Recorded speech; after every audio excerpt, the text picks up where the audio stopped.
Hi guys, welcome back to my channel. In this video, I'm going to show you step by step how to change the color of buttons on your Shopify store.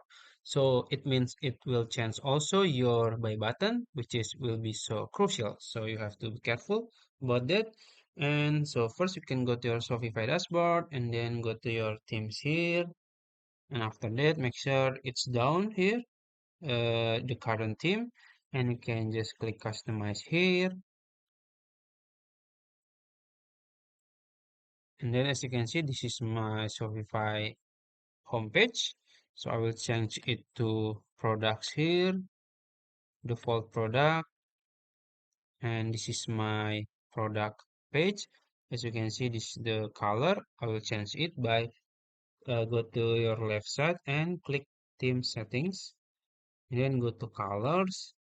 And then if you want to change the button, you have to change the scheme one. You can click this.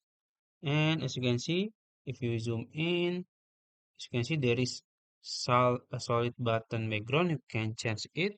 So let's say red, and it will change to red or green. It's whatever. It's up to you. And you can also change the solid button label, which is the text.